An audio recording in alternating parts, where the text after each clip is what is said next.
From Sacred Heart University in Fairfield, Connecticut, this is The Pulse. Hi, my name is Matthew Sestone. And I'm Anaya Vance. Welcome to The Pulse. Recently, there was a violation of academic integrity that resulted in the Davis and Henley College of Nursing requiring all students to take the exams at the same time, regardless of when their class meets. Here's Matthew with the story. In the past, the Davis, RN, and Henley College of Nursing at Sacred Heart has allowed students to take tests during times that fit their busy schedules. However, due to a few students' decisions to share answers with others, the school has implemented new rules. Now each student in the program has to take each exam at the exact same time. The time change is especially difficult for students involved in a variety of different extracurricular activities on campus. Now let's hear from Megan Bradley, a sophomore nursing major here at Sacred Heart. We don't know every single part of it yet. They kind of kept a lot of it confidential, but from what we know, somebody cheated on something, and it resulted in everybody having to take the tests at the exact same time, which means for my grade, all of us take our test now on Fridays at 5 at night instead of during the class period. The answers were shared for Exam 2 of NU 300 Psychiatric Mental Health Nursing. Students who were taking the exam at the time were given a choice, either retake the exam or choose to have their final exam grade count twice. First, we got an email from the head of nursing saying that there were going to be changes to the program, but when we were taking it, and then our professors told us in class, they were like, I know we were supposed to have a test during class this week, but now it has to be this Friday or next Friday, so now we have one test a week basically, but it's every Friday because they can't have them in the same week anymore. Junior nursing major Nicole Longo told the Sacred Heart University Spectrum, nursing majors are already under a lot of stress, and this whole situation is just adding to it. Having to retake exams already on top of our rigorous schedule is not fair and very time-consuming. I think the school will benefit from this policy because it'll make it so that there's no possible way to cheat. Everybody has to be there at the exact same time or you get a 0, so there's no possible way for anybody to even try. The Pulse reached out to Dean Donius, the Dean of the School of Nursing at Sacred Heart, for an official statement, but have not heard back. For The Pulse, Matthew Sestone, Fairfield, Connecticut. We previously saw a glimpse of Dress a Girl Around the World in the Apple Festival segment a few weeks ago. Anaya Vance is here to bring us a closer look at the organization and how it's paired up with Sacred Heart to donate beautiful dresses to girls all around the world. Dress a Girl Around the World, also known as DAG, is a campaign run by Hope for Women International, bringing dignity to women around the world since 2006. Dress a Girl was founded in 2009. It's actually founded under the umbrella of Hope for Women. And Rachel Eggum-Sinar founded it. And she was a little hesitant to found it because she wanted people to actually help themselves. But women started making dresses and there was just no stopping the movement. It's an interesting story. I was visiting my sister in Maine in February, and I don't ski, I don't snowshoe, I'm really not into cold weather at all. And so she said, I hope you don't mind, I signed us up for a sew-a-thon. I said, well, I don't know what it is, but let's give it a shot. So we went to this sew-a-thon. I had no idea what it was, and I had the best time. I was so inspired. It was mostly women, and it was potluck. Everybody brought something for lunch, and we sewed dresses all day long. She only brought one machine, so I got stuck with the ironing part. She did the sewing part, but we ended up making 3 or 4 dresses that day. And it was such a wonderful feeling of camaraderie between the women, and you felt so inspired, and it was such a great cause that I just couldn't wait to get back and do it again in Connecticut. DAG has delivered dresses to girls in Haiti, Uganda, Mexico, Africa, and Guatemala. Oh, Liz is so fantastic. She connected a couple of years ago and now provides dresses for many of our global health programs. And really, these girls, young girls in developing countries that have never had a brand new dress are so thrilled to receive them. Sacred Heart's graduate students of the Physical and Occupational Therapy Program, Stephanie Cooney and Elizabeth Klein, took part in the mission trip to Guatemala. So we went to Guatemala in October, the 12th to the 19th, and we actually went to some families' homes, and we actually were able to give them dresses, and they put them on when we were there, and we got to see like how happy they were. Seeing how happy they were was very rewarding because it's a simple task to us, but to them it's very life-changing. Professor Molly Higby, Assistant Director of Global Health Programs, participated in a mission trip in Oaxaca, Mexico, where she also was able to dress a girl around the world. It was a really great experience. We got to fit the girls with dresses that were in their size. They got to pick out the colors because we had some extra dresses. And they all wanted to try the dresses on right away. So it was really exciting. They all put them on. We tied the little bows for them. And then they found in the pockets there was a toy in one pocket and a pair of underwear in the second pocket. And so they were all really excited to have their own dresses that were just for them. Liz plans to continue to work with the university to donate dresses to young girls on these mission trips. We've been working with them. They were the first distribution I got, so it was pretty exciting for me. And we've been working every year since then. They have ongoing, the students are constantly going to these medical missions. And personally, I like the medical mission trips because, if you're giving a child an inoculation, a nice shot, it's kind of nice to hand them a new dress afterwards or a little doll or a toy. DAG and Sacred Heart plan to continue their work together in the oncoming years. For The Pulse, Anaya Vance, Fairfield, Connecticut. That was a really nice story, Anaya. Great job. Thanks, Matthew. Coming up, we'll take a look at the many volunteering opportunities there are on and off campus here at Sacred Heart. Welcome. When you become a pioneer, you will have 1,048 days from move-in to graduation. How will you use them? How will you serve? Where will you explore? How will you lead? How will you connect?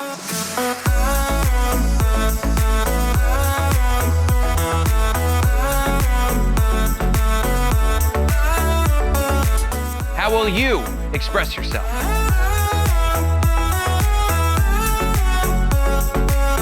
How will you show your spirit?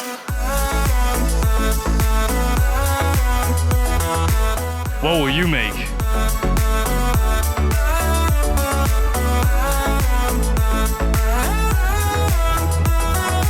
You will have 1,048 days. Make them count. Make them count. Make them count. Make them count.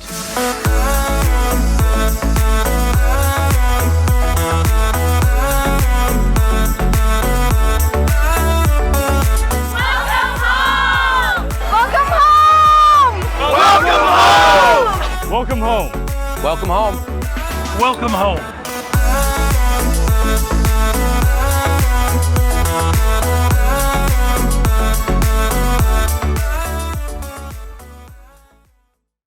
Welcome back. Last week, Sacred Heart student volunteers helped deliver turkeys to local families ahead of Thanksgiving Day. Here is Gina D'Amico with the story. Over the past few months, members of student government have been working effortlessly to collect donations for their 9th annual turkey drive. Student government is in charge every year of putting on this event and volunteering. As the turkey drive, our whole goal is to let the people in Bridgeport have a Thanksgiving full of food, especially for those who are less fortunate. In Bridgeport alone, there is 16.2% of the families live below poverty line, so it's really important to help them have a nice Thanksgiving and have the food on the table that they don't always have on every given day.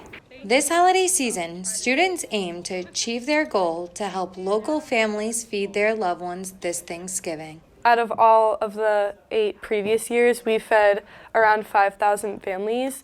This year, we're hoping to raise enough money to donate 700 turkeys, so that would be 700 families.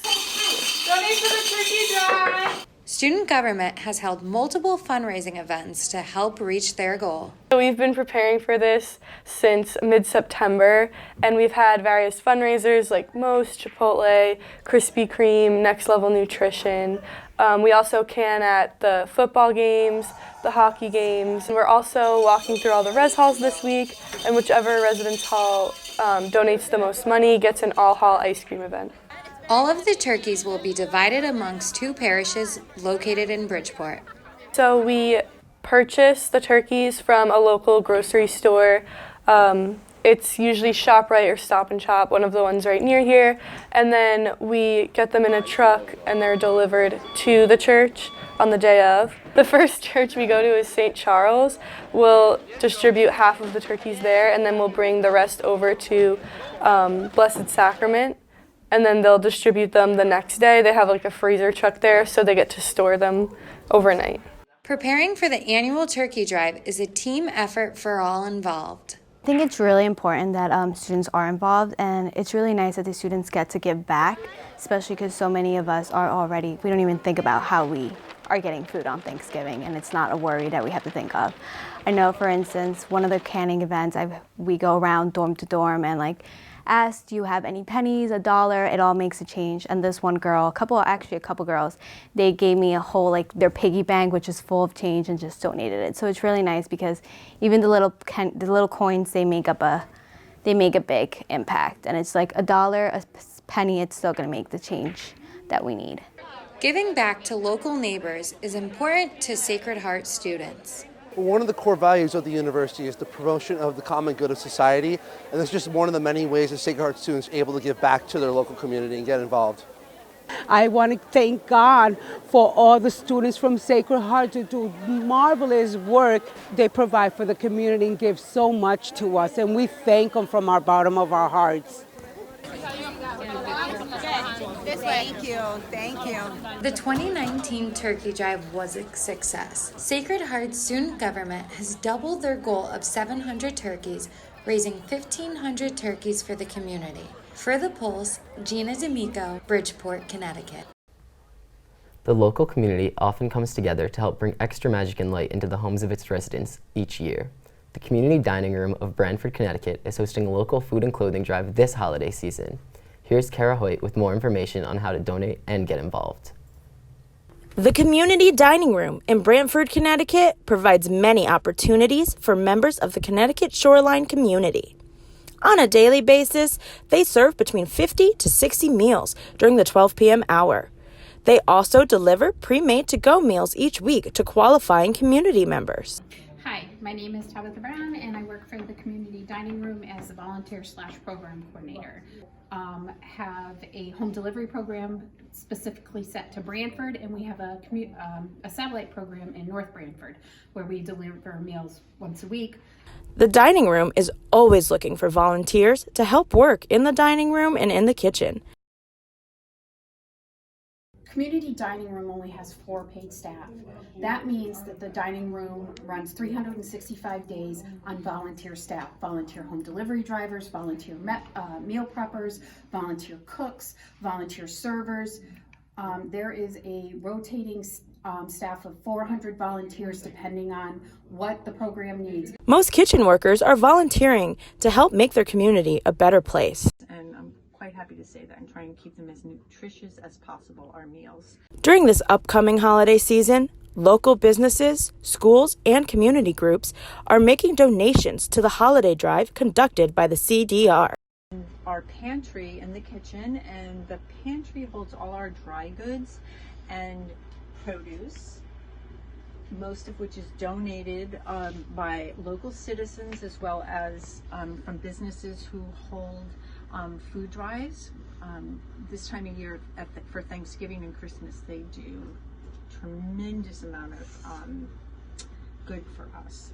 During this upcoming holiday season, local businesses, schools, and community groups are making donations to the holiday drive conducted by the CDR. They have planted holiday gift boxes for donations to be left by participants. Every year, the Community Dining Room looks forward to this holiday drive so that they could keep the holiday spirit alive to those who are less fortunate and bring warmth to their holiday and provide them with the traditional holiday experience.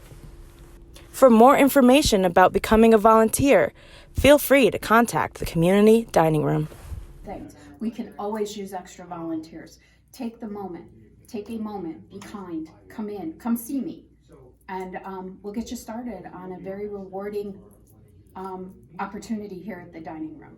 Everyone here that prepares things are volunteers. Some of them have been here 10, 15, 20 years. They come on their day of the week to cook and prepare. The same with the dishwashers, people who wrap silverware, serve the guests in the dining room. It's just really wonderful experience to be working here with all these people who are so devoted and so giving of their time. I was really couldn't believe it after a year or so here that was happening. Reporting to you from Branford, Connecticut, for The Pulse, I'm Kara Hoyt. Allie Plezia is here with Annie Wendell from the Office of Volunteer Programs and Service Learning. They're going to tell us about the various ways that students, staff, and faculty can get more involved in service. Allie? Hi, Annie. Thank you so much for joining us today. Thanks, Allie. Thanks for having me. Yeah. So for those who are not familiar with the Office of Volunteer Programs and Service Learning, can you tell us a little bit about the mission of the office? Of course. So the Office of Volunteer Programs and Service Learning lives out the mission of the university, which is to engage in social justice. And so Sacred Heart was actually ranked 13th for students most engaged in community service. And our office is really proud to support that mission by offering a number of weekly volunteer opportunities here in Bridgeport, some curricular service learning points of contact, and as well as some international service opportunities. That's awesome. So how can students, staff, and faculty get more involved with the local community this holiday season? Yeah, absolutely. So our office partners with over 25 local organizations over the course of the week on a regular basis, but there's a few of them that are in special need of some help during the holidays. One of them is the Connecticut Food Bank. They're actually located here in Bridgeport for one of their warehouses. And they're an important community partner because 1 out of 6 youth in the state of Connecticut is experiencing hunger. So it's something that our department really wants to work on. And so the Connecticut Food Bank is collecting canned donations, non-perishable donations for their warehouse center. And is also in need of some packaging individuals, so they'll help with the distribution as well with their mobile food pantry and the warehouse itself. So the second partner our office partners with for the holidays is Bridgeport Rescue Mission. And this local nonprofit is here in Bridgeport, and they are able to distribute a variety of services to those in Bridgeport in need of clothing, shelter, and addiction resources. Mm-hmm. And this holiday season, they're actually doing a Thanksgiving fundraiser and providing over 43,000 Thanksgiving meals for those clients. Each holiday meal only costs $2.50. So we're hoping our Sacred Heart community can come together and help reach those funds for Bridgeport Rescue Mission. That's awesome. They also have a really cool winter drive. So they collect bedtime bags, and so it will be distributed to the kids, and they will have stuffed animals. They'll have stuffed animals, toothbrush, toothpaste, washcloth, and soap that would be given to each of the parents of these families. The third organization our office partners with is Simply Smiles. And this is a great way to connect the local and global community. They are actually based here in Bridgeport, Connecticut, with 2 different sites, one in Oaxaca, Mexico, and one on the Cheyenne River Sioux Tribe Reservation in South Dakota. Now, their big campaign at this point is raising money for their new children's village, which is a first-of-its-kind initiative that's giving homes to foster children that are most at risk on the reservation. So a lot of the fundraising campaigning that's happening right now is to benefit the building of that village. That is so great. So what if students can't have any transportation? How can they get involved in giving back this holiday season? Sure, so you can actually get involved right here on campus. One of our annual drives that's happening right now in the Office of Volunteer Programs and Service Learning is our Adopt a Family program. And so we are in need of individuals, staff, students, faculty members, departments, athletic teams, Greek life, you name it. Come and see us in the office. We'd love to get you involved. So we're actually looking for folks to come and donate and adopt a family. So what you would do is get people together, donate some money, and then go shopping. So it's a fun time of the year to be doing that. And gather some gifts together for the family's wish list. Return the wrapped gifts to our office, and we'll be distributing them to local families here in Bridgeport. That's so amazing. I'm definitely going to be participating in that. Great. So lastly, how can students continue their involvement with volunteer programs and service learning after the holidays are over? Absolutely. So it's not just the holidays that we are encouraging some service here in Bridgeport, but we also have an upcoming Curtis Week program happening in January for students to have an immersive experience here in Bridgeport. We will be hosting Social Justice Week in collaboration with many other college campus clubs here on campus. And then we also encourage students to apply for our annual Global Service Learning programs that go to South and Central America during spring break. Thank you so much for coming again, Annie. Thanks for having me, Allie. If you would like to get involved with the Office of Volunteer Programs and Service Learning, please feel free to stop by the office, HC 109. It's always open and always looking for students, faculty, and staff to get involved during the year. Back to you.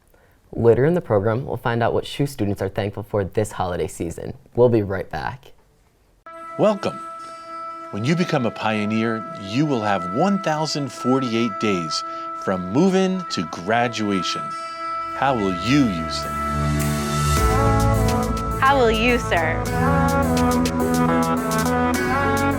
Where will you explore? How will you lead? How will you connect?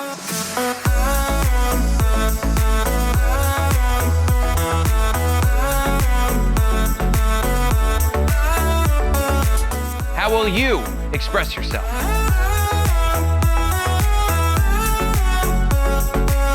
How will you show your spirit?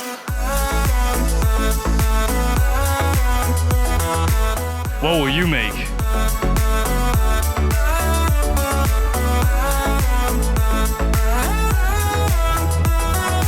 You will have 1,048 days.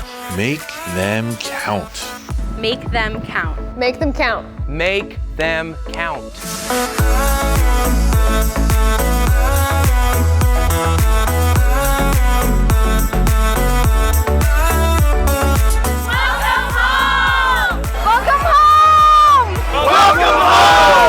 Welcome home.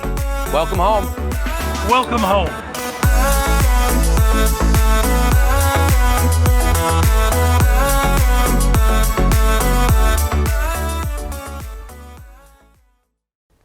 The women of Kappa Alpha Theta had their fall philanthropy event on November 25th to raise money and awareness for court-appointed special advocates.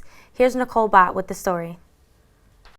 Kappa Alpha Theta had their annual fall philanthropy event called Theta Feud on November 25th, 2019, which was created by the fundraising director, Andrew Grofretto. This is our philanthropy event. It's family feud based, so just like the game, there's 2 teams of 5 and a host. So each team comes up one at a time, answers a question. Whoever answers first and answers correctly, they can either pass or play, and so forth. They go through the line until they get 3 X's or answer all the questions right. If they get 3 X's, other team could steal, and if they get it right, they get the points. If they get it wrong, points go back to the other team. And it keeps going on through rounds until the round's over. Winning team stays, losing team goes, and you just keep playing. Yeah. Theta supports the National and Local CASA, which is located in southwestern Connecticut. CASA stands for Court Appointed Special Advocates, and it's an organization that pairs advocates or volunteers with a child that has been abused, abandoned, or neglected in the foster care system, and they act as a voice and to cherish, love, and bring them support as they go through the foster care system. We raised about $6,600, which surpassed our original goal of $5,000, which is great. Each CASA volunteer cost about $1,000 to support, so this means we helped about 6 kids, and yeah. The Sisters of Kappa Alpha Theta created various types of raffle baskets, but the number one prize everyone was after was the Amazon Echo, which was won by Lauren Tran. Theta Feud was a huge success this year that got other organizations involved to help raise money for a great cause. From Fairfield, Connecticut, from The Pulse, this is Nicole Bott signing off. In the last episode of The Pulse, we brought you the Sacred Heart Theater Arts program's all-female production of Richard III. Now here's Cole Bruni with more from the people who work outside of the spotlight. That harlot strumpet sure consorted with. Look how I am like a blasted sapling withered up. This past November, Sacred Heart's theater program put on its rendition of Richard III. While the actors work hard to learn their lines and blocking, that's only one part of what brings the show together.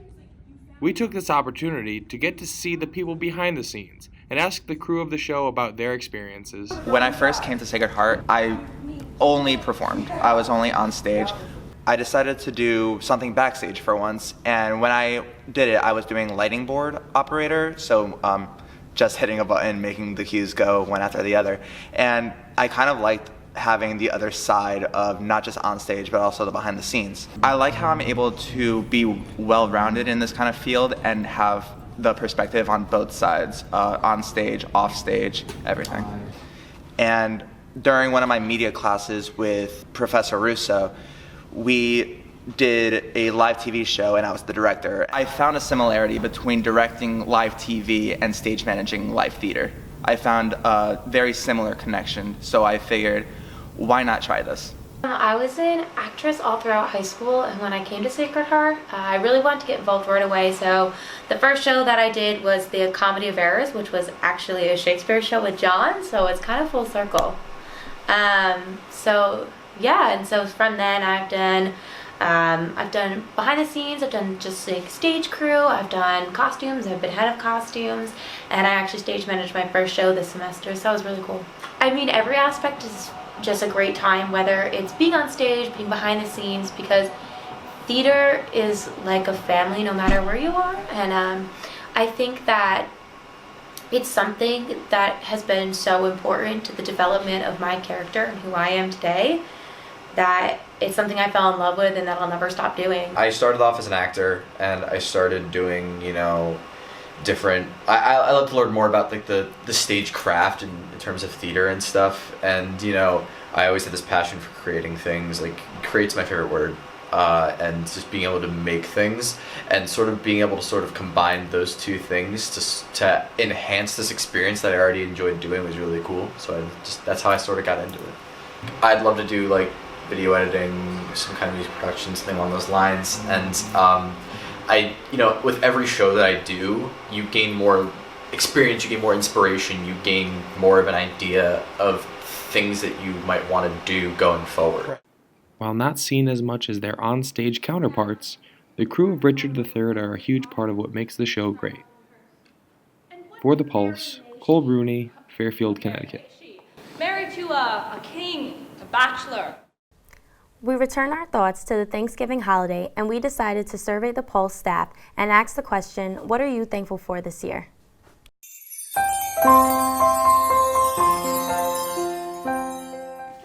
This year I'm thankful for all my friends and family. I'm thankful for my family here at Sacred Heart. I'm thankful for the Media and Communications Department here at CHU and all the opportunities that they continue to give. I'm thankful for my friends and family and the opportunity to study at Sacred Heart. I am thankful for All Flats Buffalo Wings at Merritt. I'm thankful for my family and all my great friends. I am thankful for all the wonderful opportunities that Sacred Heart has given me. Thankful for my dance team and all my sisters. I am thankful that I get to wake up every day and do what I love at Sacred Heart. I'm thankful for all my fellow classmates and the Pulse. I'm thankful for the guy at the Dunkin' Donuts next to West Campus, always giving me free donuts at night. We're thankful for our fellow producers, our GA Diana and Professor Alcastro. For all of us at the Pulse, happy holidays. From everyone at the Pulse, we wish you safe and happy holidays. We'll see you again in 2020. I'm Matthew Sestone. And I'm Anaya Vance. Thanks for joining.